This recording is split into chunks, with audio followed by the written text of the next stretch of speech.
Hey everyone, and thank you so much for joining me on an episode with my worms.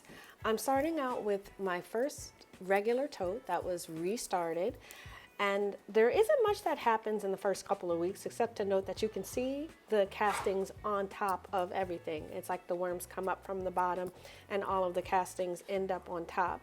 So there's a good amount of castings that have been produced in the last week. And the castings in this bin do feel a little on the dry side, which is weird for one of my regular totes. But I do think that the totes start off on the drier side and then get wetter and wetter. Since it is the winter time, there is a good chance that this bin will stay a lot drier than in the last cycle, which was running through the summer. I don't have a lot of humidity in the wintertime in my home, so I think that that plays a large part in how my bins end up working out. But overall, the worms seem happy. I don't have a lot of those worm trails along the side of the bins in this new bedding. That lets me know that the worms are happy. I'm gonna go ahead and give them a good size feeding this week to see how they break that down and how that affects the moisture within the bin. But overall, I'm happy with what the worms are doing right now, how they seem to be acclimating to the new environment. And this bin will be fed up, given grit, and covered as normal, and it'll be all set for the week.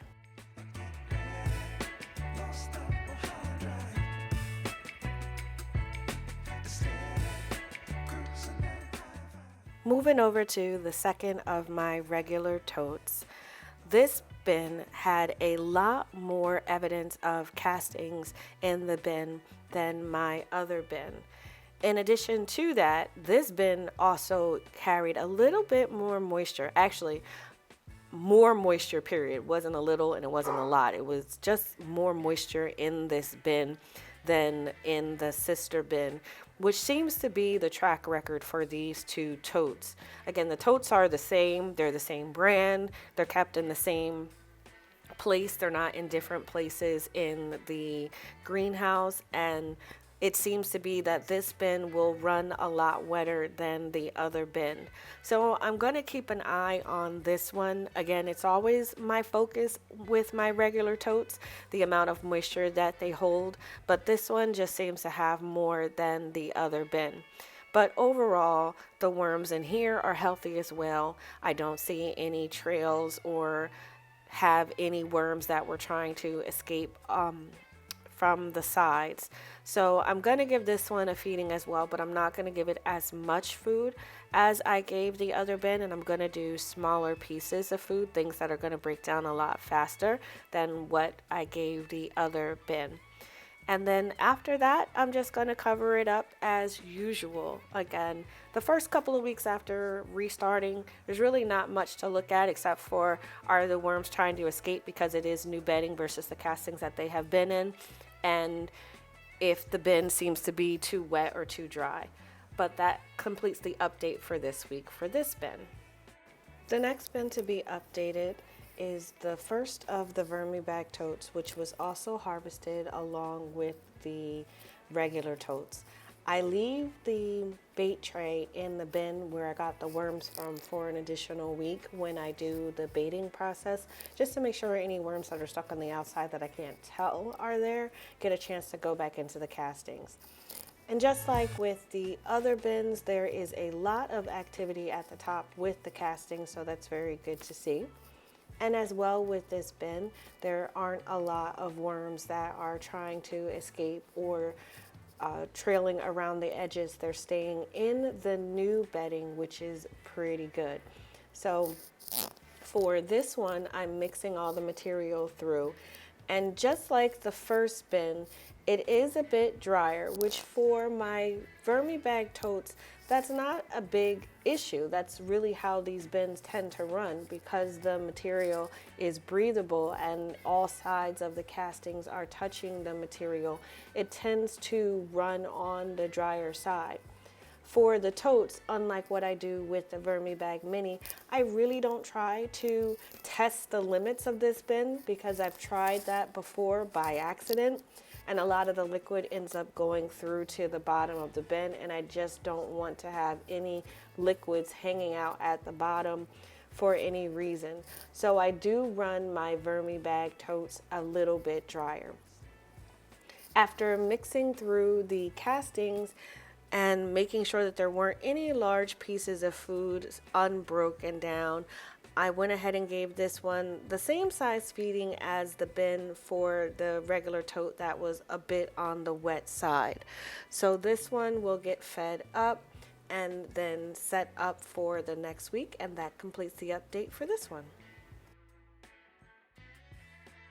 The second of the VermiBag totes is the colony where I am trying to build it. So it is slowly building. And when I look at the top of this one, I only see castings right above where it was fed still. Still not a wide spread of castings that I see where I know the colonies are larger. So even though this colony is growing, it is not growing quickly. After 6 months, I'm going to reassess this bin and see if I just need to add more worms to it. But I do want to see, since I've never done this before for a long period, I want to see what happens when I try to take a bin from a small amount of worms and see if it's possible to grow those worms, or if you stick with just about the same size colony that you had to begin with. Despite the small colony size, this colony looks healthy. I am seeing evidence of more worms dispersed throughout, but they're still concentrated right around the food. I'm going to give it a little bit more than what I would usually give this, just again to see how quickly will they break this down, and then cover this up and see what happens for the next week. My hope is that this is all broken down next week and I can feed it again, but I won't be too disappointed if I do have to pause in the feeding of this bin and for an additional week. But otherwise, this bin is set up for the next week. The last and final bin of the week is the VermiBag Mini. And with my VermiBag Mini, I do have a challenge with the edges being crispy. But since the harvest, there's a lot of worms that have made their way to the top of the castings, which is where I want them to be in the Mini. Now, in the Mini, I haven't discussed it before, but majority of the worms in the Mini are Euros. When I ordered the worms, I did get a mixture of Euros and of red wigglers, whatever variety that Uncle Jim's Worm Farm had.